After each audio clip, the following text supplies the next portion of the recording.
Kalau kita ada, itu hanya kasih karunia Tuhan. Sehingga setiap kita bisa menjalani segala tantangan, segala persoalan. Dan dunia tidak akan pernah berhenti daripada gejolak.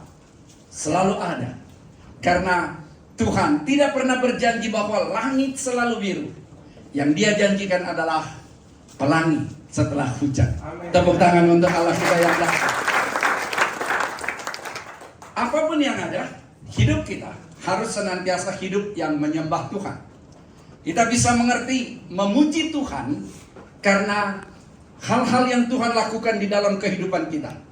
Kita diberkati, kita diberikan hikmat, kita dituntun, kita memuji Dia karena apa yang Dia lakukan luar biasa dalam hidup kita. Pada saat kita menyembah Tuhan, tidak peduli apa yang terjadi dalam hidup kita. Mungkin sedang ada masalah, mungkin sedang ada persoalan, mungkin sedang ada tantangan, mungkin sedang ada gejolak. Tetapi kita berkata, we worship you Jesus. Kami menyembah-Mu Tuhan. Karena penyembahan tidak tergantung pada apa yang terjadi pada kita, tapi penyembahan adalah keputusan dan sikap hati kita untuk menyatakan bahwa aku siap Tuhan untuk memuliakan nama-Mu. Puji Tuhan. Tadi juga Pak Arifin sudah mengatakan bahwa penyembahan jangan diartikan sempit. Worship hanya nyanyi. Worship hanya doa. Worship hanya lagu lambat. Bukan. Worship adalah the whole of our life. Semua kehidupan kita. Apapun yang kita lakukan, apapun yang kita perbuat, semuanya untuk kemuliaan Tuhan. Kalau kita bertindak secara sadar untuk hal seperti itu, maka tentu saja kita akan introspeksi kalau kita sedang berantem suami istri. Apakah berantem ini untuk memuliakan Tuhan? Kalau kita sedang tidak cocok dengan anak-anak kita, apakah ketidakcocokan ini sedang memuliakan Tuhan?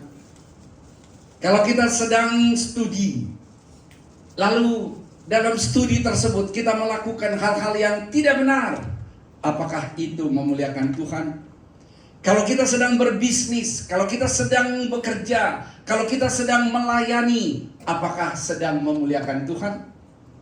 Berarti memuji, menyembah, memuliakan harus bicara seluruh kehidupan kita. Pada bulan Juli, kita sudah melewati setengah tahun 2026, kita sedang melangkah masuk pertengahan kedua 2026, dan biasanya memang tidak terlalu lama menunggu, udah akan datang lagi tahun yang baru. Dan yang saya lihat, saya datang ke sini, ada gedung yang baru, Pak Ampi. Haleluya. Tepuk tangan untuk Allah kita yang dahsyat. Family of worship, keluarga yang menyembah, itu adalah tema kita untuk bulan Juli. Dan pada minggu pertama pun tema kita adalah keluarga yang menyembah.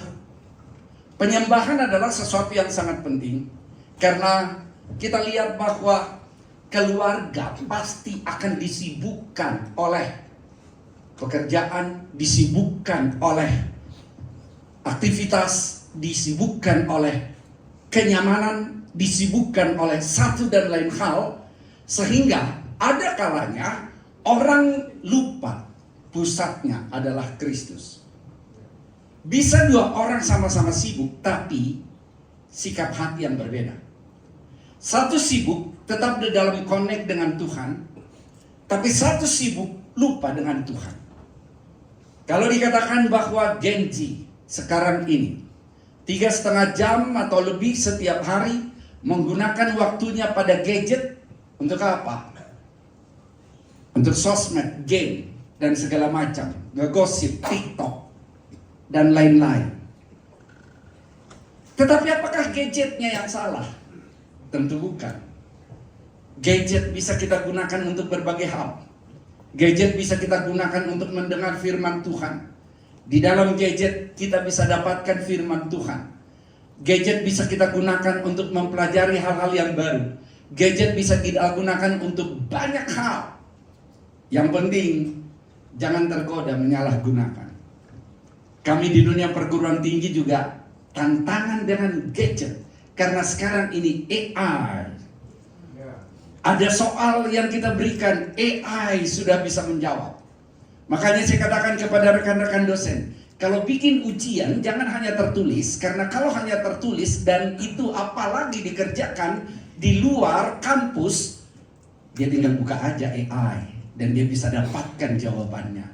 Makanya saya katakan, oke, itu tetap adalah alat yang bisa digunakan tentu untuk belajar, bukan sekadar nyontek. Maka dalam ujian lakukan juga lisan. Pada saat lisan kita akan tahu sejauh mana penguasaan seseorang akan materi yang disampaikan. Tapi kita tidak boleh mengatakan, aku nggak mau pakai gadget. Gadget ini adalah peralatan yang haram bagiku. Ya enggak juga, tergantung. Pakai untuk apa gadgetnya? Pakai untuk yang nggak benar?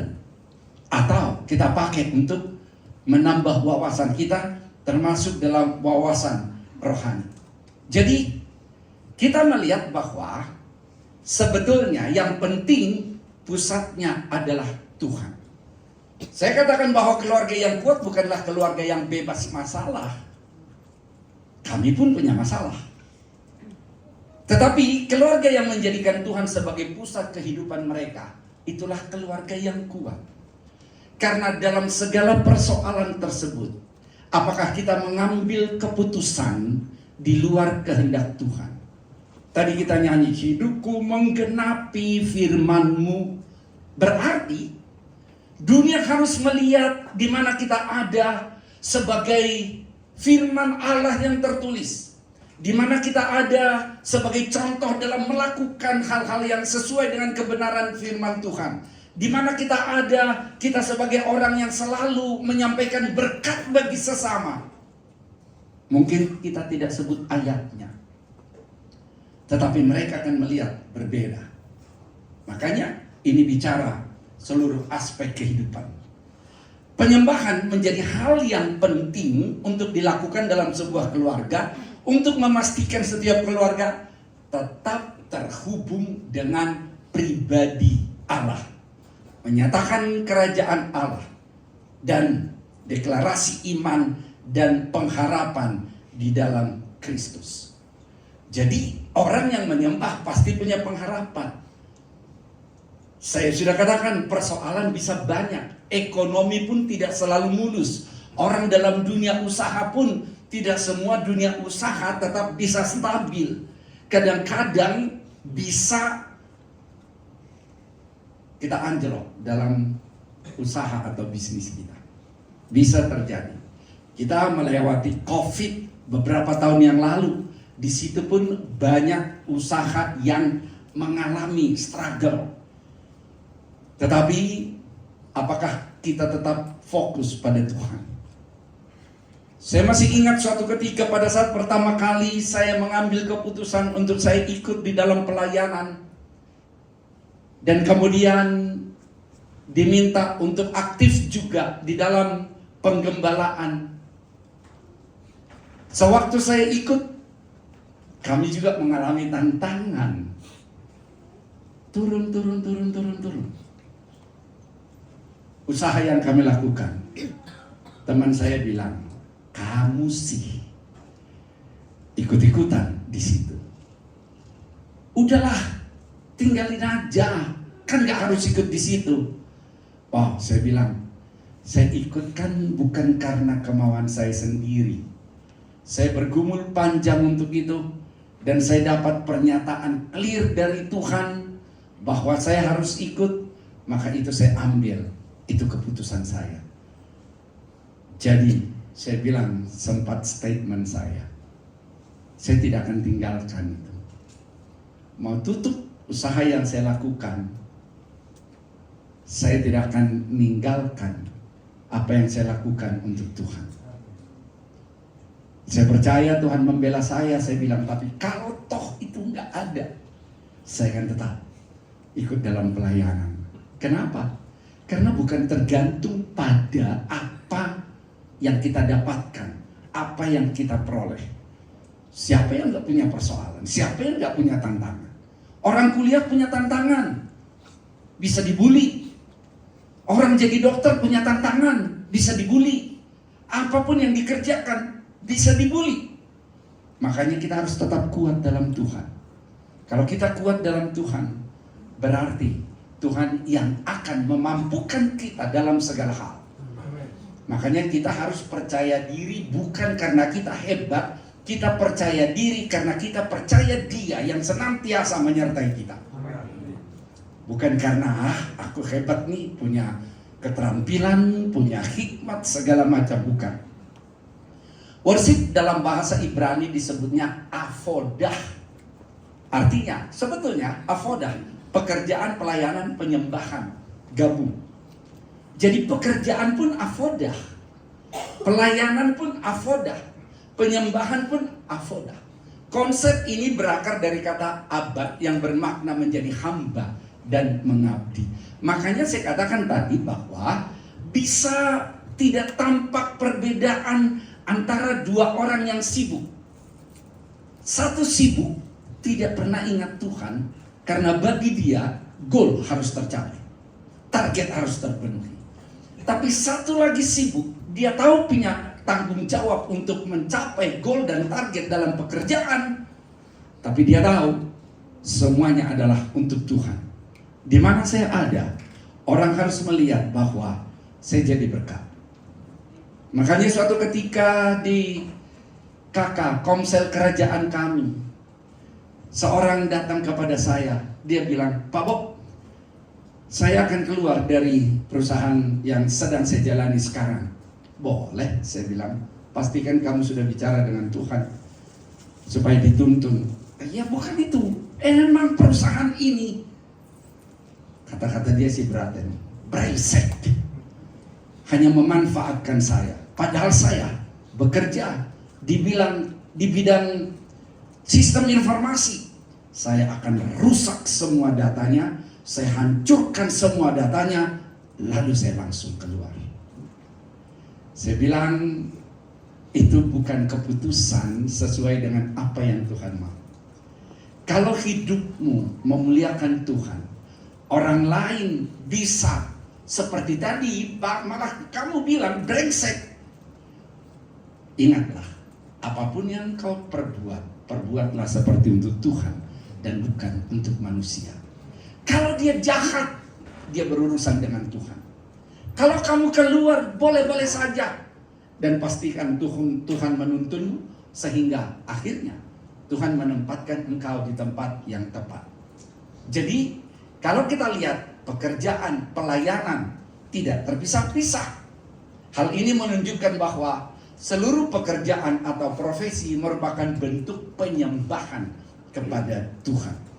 Seluruhnya bentuk penyembahan kepada Tuhan. Jadi apa yang mau dilakukan, pastikan kontak dengan Tuhan.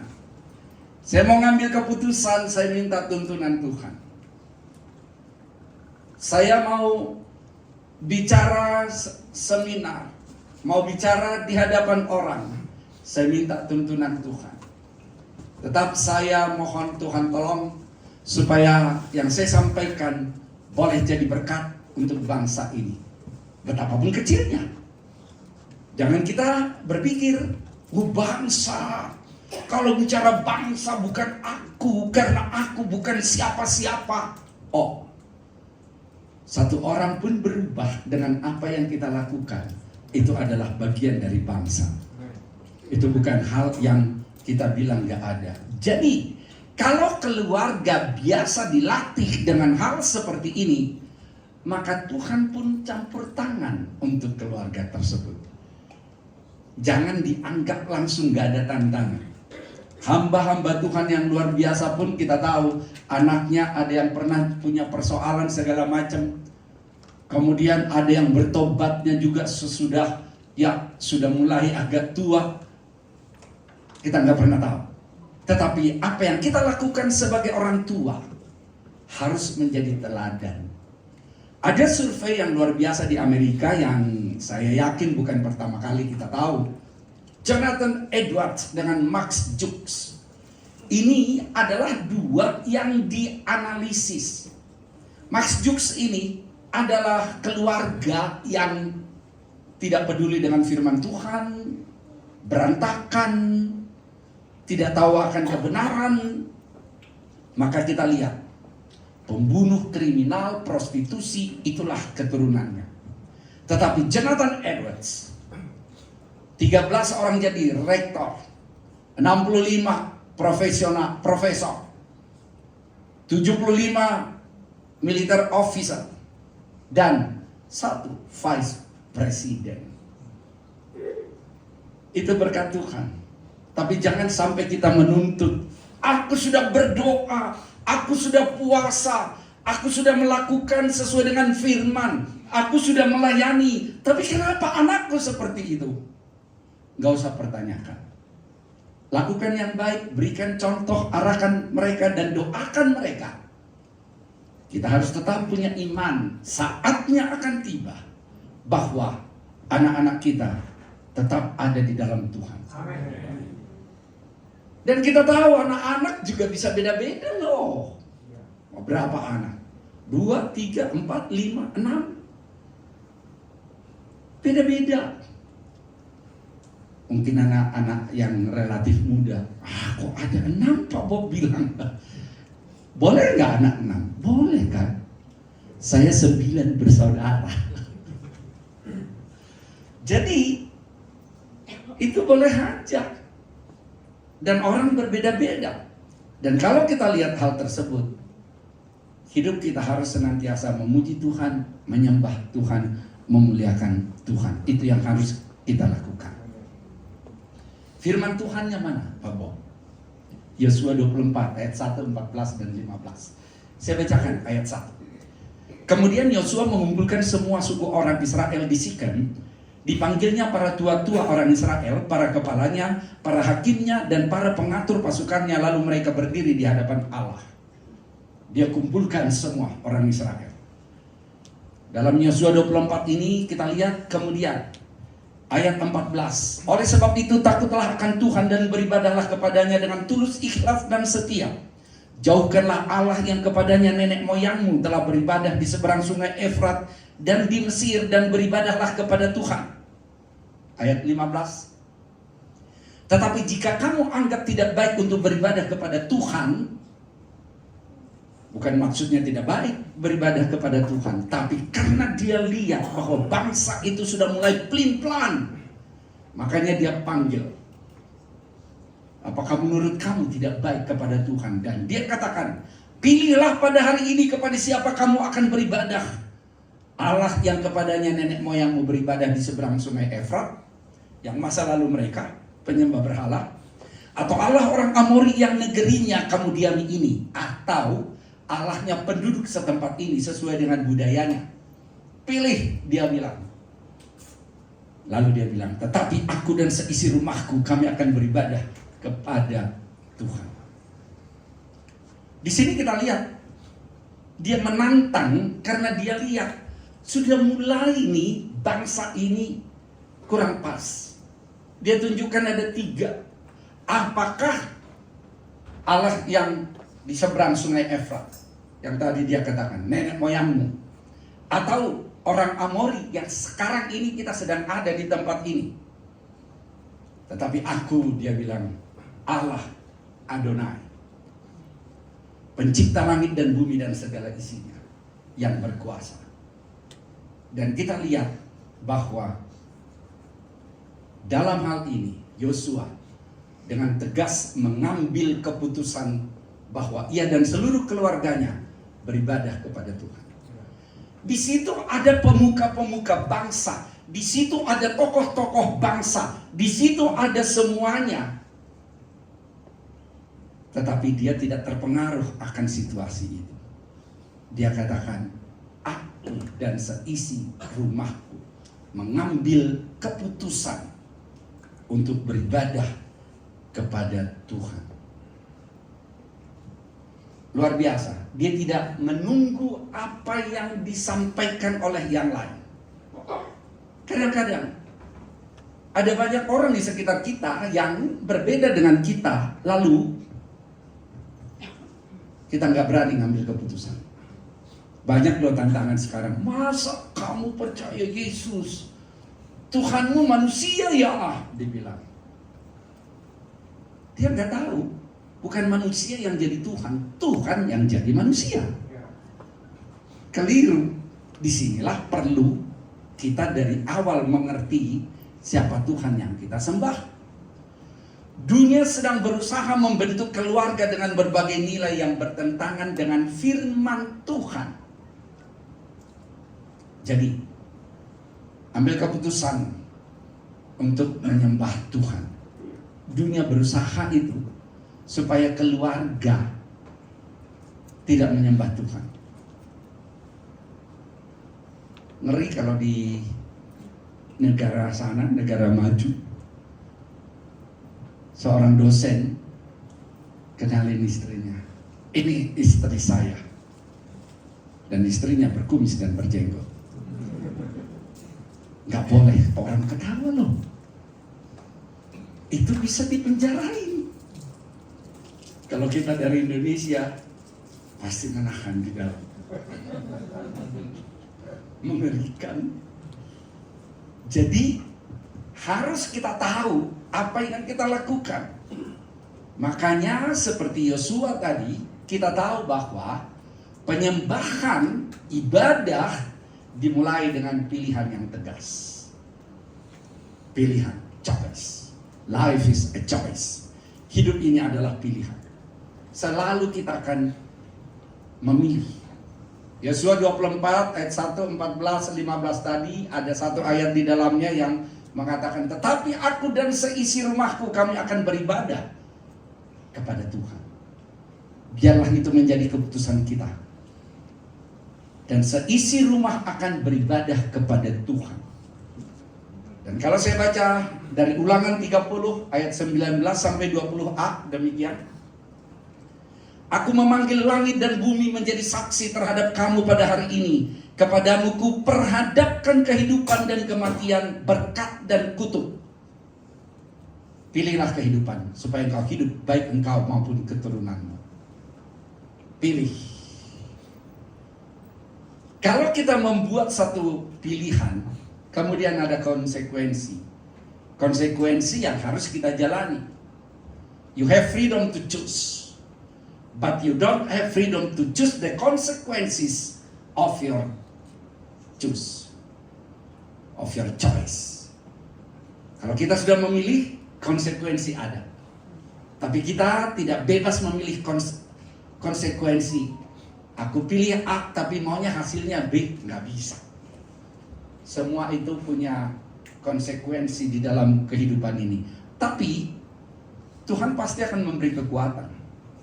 Kadang-kadang tidak sesuai dengan batas waktu yang kita berikan. Kadang kan Tuhan kita kasih batas waktu. Seperti COVID kemarin, orang yang bisnisnya agak kacau. Ada yang bilang, aduh, saya rajin kok pelayanan, memuji Tuhan, baca Alkitab, komsel kerajaan saya ikuti, tetapi kok anjlok terus bisnis saya. 3 bulan lebih saya berdoa, anjlok terus, dia bilang. Kayaknya dikasih batas waktu sama Tuhan. Tuhan, aku kasih waktu 3 bulannya. Ya nggak boleh dong. Apapun itu jalani aja. Kita percaya pada waktunya Tuhan akan memberikan solusi yang bagi kita bermanfaat. Sampai saya ditanya, Pak Bob gimana? Loh ya saya rugi besar, saya bilang. Tetapi tetap berjalan dong. Kita lakukan apa yang menjadi bagian kita. Supaya kita juga bisa kuat dan pada akhirnya Tuhan akan campur tangan. Jadi penyembahan selalu dimulai dari sebuah keputusan. Tidak ada keluarga yang otomatis menjadi keluarga rohani. Enggak. Tidak ada keluarga yang secara kebetulan hidup dekat dengan Tuhan. Semua dimulai dari pilihan dengan sengaja. Saya masih ingat saya terima Yesus sebagai Tuhan dan Juru Selamat pada saat saya kuliah tanggal 28 November 1978. Itu bukan baru keterima. 78 udah kuliah, 76 saya udah kuliah.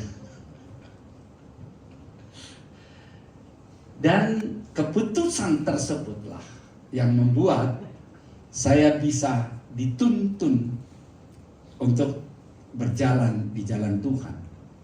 Kadang-kadang ada masalah, ada dong. Namanya anak-anak muda. Tetapi saya sangat senang pada Tuhan. Pada saat menyimpang, ups, diingatkan lagi, lurus lagi. Menyimpang, diingatkan lagi, lurus lagi. Walaupun sebetulnya saya terima Yesus sebagai Tuhan dan Juru Selamat pada tahun 1978 itu sebetulnya suatu proclaiming. Sejak SD saya udah percaya Tuhan. Jadi setiap hari keluarga memang sebenarnya pasti diperhadapkan dalam pilihan. Apakah itu kita memilih Tuhan atau memilih dunia? Apakah itu kita memilih firman sebagai solusi atau opini? Apakah kekekalan atau kekenangan sesaat? Kita selalu dalam pilihan tersebut. Ini itu, ini itu, selalu dalam pilihan itu. Mau marah atau mau sabar dalam pilihan itu. Dan godaan tetap ada untuk marah. Namanya juga jalanan kami. Di Indonesia kan semrawut. Anak kami oleh kemurahan Tuhan dulunya kan di Amerika, terus balik ke Indonesia. Aduh, di sini deg-degan, dia bilang.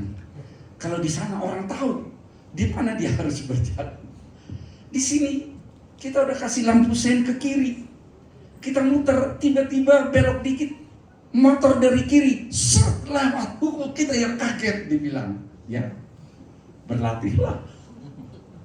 Kita kan harus berlatih dalam segala situasi dan harus sabar. Itu tantangan. Kalau enggak, kita jadi berantem di jalan raya. Emang lu siapa? Turun, ayo. Makanya kan katanya ada pernah seperti itu. Dasar ini, siapa ini? Buka jendela. Udah dibuka jendela, mau teriak dari sini, lalu dari sana. Salam Pak Pendeta. Oh maaf. Ternyata pendeta juga manusia. Punya mata, punya hati, punya telinga. Tapi harus bertobat untuk hal-hal seperti itu. Yosua menunjukkan kepemimpinan rohani yang tegas, tidak menunggu mayoritas dari bangsa itu menentukan, tetapi dia punya keputusan yang tegas.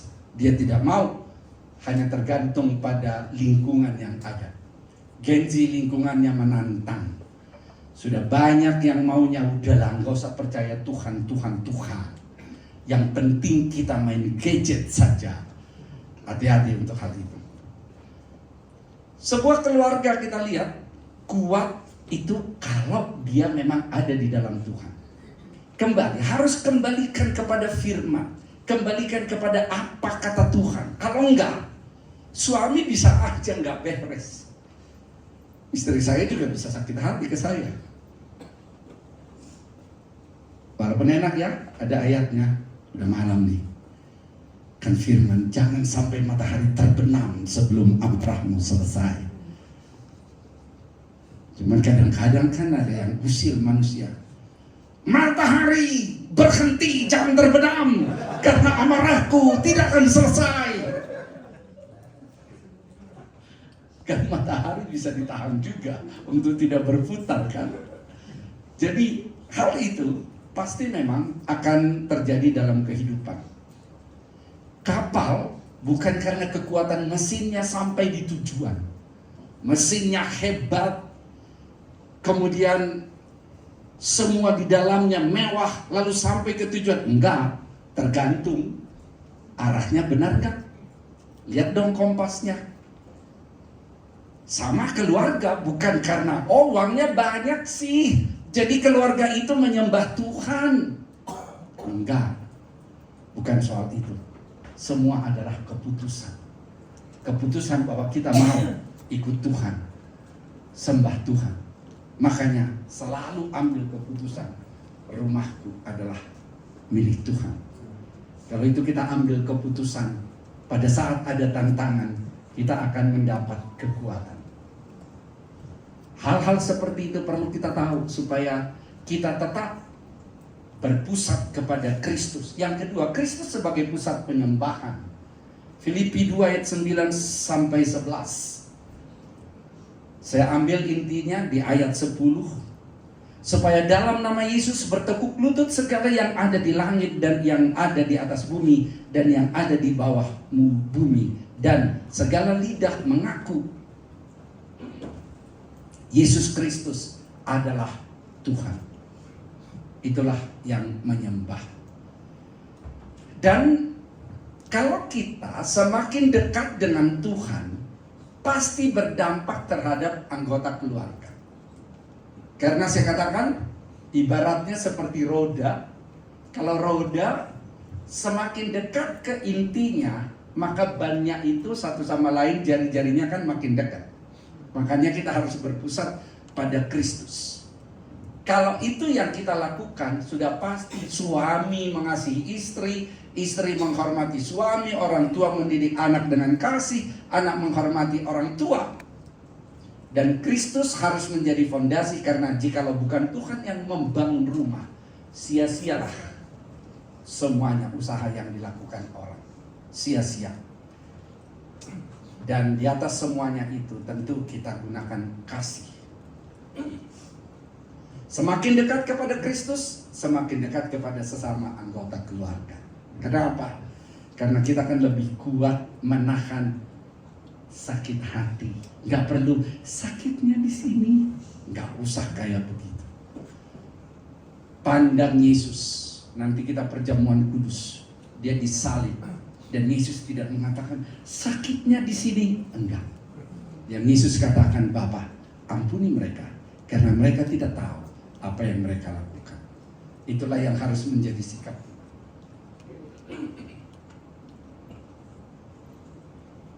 Dan kalau pusatnya adalah Kristus, seperti yang tadi sudah kita lihat, berarti kita lihat ada kristosentris, ada egosentris. Kristus atau saya sebagai pusatnya, Kristus atau saya yang mengendalikan hidup saya. Berarti harus kembali kepada firman. Pikiran Kristus atau pikiran humanisme. Pikiran humanisme kita tahu sangat menghormati manusia. Karena sangat menghormatinya, maka ada negara bagian di negara maju sana yang tidak boleh menentukan jenis kelamin anaknya pada saat lahir. Bagaimanapun lahirnya, nanti anaknya tentukan. Kalau dia sudah remaja misalnya, lalu dia putuskan aku laki-laki atau aku perempuan, dan kasihan banyak jadi korban karena mereka harus operasi ganti kelamin. Dan ada kemudian yang sadar karena semula dia anggap bahwa dia perempuan, operasi, tapi lebih dewasa lagi, waduh, Tuhan tentukan saya laki-laki, tapi nggak bisa lagi operasi jadi laki-laki. Kasihan banget. Hal-hal seperti itu terjadi. Humanisme hanya meninggikan hak asasi manusia. Pokoknya bagaimana supaya aku senang dan aku tidak mengganggu kamu, suka-suka aku. Itulah kalau humanisme. Perasaan siapa yang kita gunakan? Ego ya tadi, gua hajar loh. Kristus, aku ampuni. Tindakan kedagingan atau Kristus yang kita lakukan. Kemudian yang ketiga adalah membangun mesbah yang kokoh. Mezbah adalah tempat. Jadi harus dibangun tempat kita memuji Tuhan, bukan secara fisik. Perlu gedung seperti ini ya Pak Ambia, perlu. Tetapi yang kita maksud mezbah keluarga, ada kebersamaan keluarga itu untuk memuji Tuhan, menyembah Tuhan, berdoa kepada Tuhan. Dan orang tua harus memperhatikan anak-anaknya. Makanya di dalam Ayub 1 ayat 5 dikatakan, Ayub mempersembahkan korban bakaran karena dia lihat anak-anaknya berpesta yang mungkin saja dalam pesta tersebut melakukan hal-hal yang tidak benar. Jadi kita ingat, mezbah bicara tempat penyembahan. Penyembahan dimulai dari rumah. Keluarga jangan menganggap, udahlah gereja aja yang ngurus anak-anakku. Nggak bisa. Firman Tuhan katakan bahwa orang tua lah yang jadi imam di dalam keluarga. Jadi penyembahan dimulai dari rumah. Dalam mezbah keluarga ada doa bersama, firman Tuhan, mengucap syukur, membicarakan pekerjaan Tuhan. Dan kita lihat bagaimana Susana Wesley, seorang ibu yang luar biasa. Anaknya 19, kalah orang tua saya, anaknya 9. Dia tambah angka 1 di depan. Anaknya 19. Tapi keluarga kurang mampu. Tapi waktu khusus setiap hari untuk berdoa bersama anak-anaknya, mengajarkan firman Tuhan. Dan kita tahu ada 2 anaknya yang luar biasa, jadi tokoh kebangunan rohani di Inggris, John Wesley dan Charles Wesley. Ada kebangunan rohani di Inggris. Makanya kita harus mengingat bahwa mezbah keluarga adalah sesuatu yang penting untuk kita lakukan, sehingga keluarga kita tetap diingatkan untuk dekat kepada Tuhan.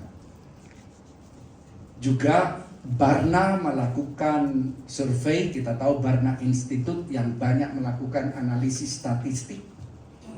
Didapati bahwa orang tua yang secara konsisten membaca Alkitab dan berdoa bersama anak-anak memiliki peluang lebih besar untuk menolong anak mempertahankan iman ketika memasuki dewasa.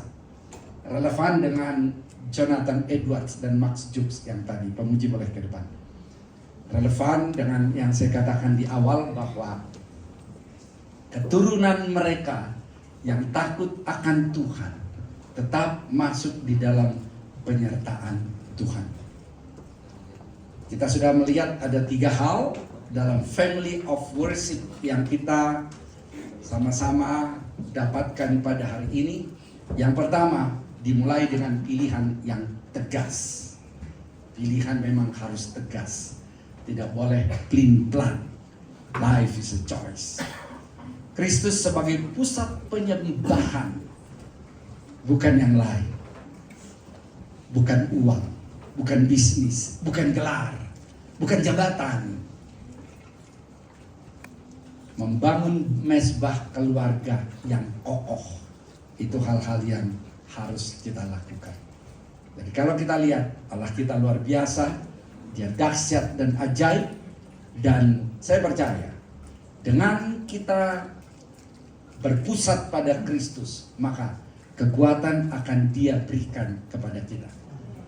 Kita nanti akan masuk kepada perjamuan kudus, dan kita ingat, kita menyembah Dia karena Dia memang yang sangat peduli kepada kita. Dia adalah Yesus yang menebus kita. Dia disalibkan, mati, dikuburkan, bangkit pada hari yang ketiga, naik ke sorga, duduk di sebelah kanan Allah Bapa, dan mengirim Roh Kudus untuk setiap kita. Makanya bagi saya, nama Yesus yang terindah, nama Yesus yang terkuat. Dan mungkin bisa kita katakan bahwa aku punya dosa besar, saya termasuk di dalamnya.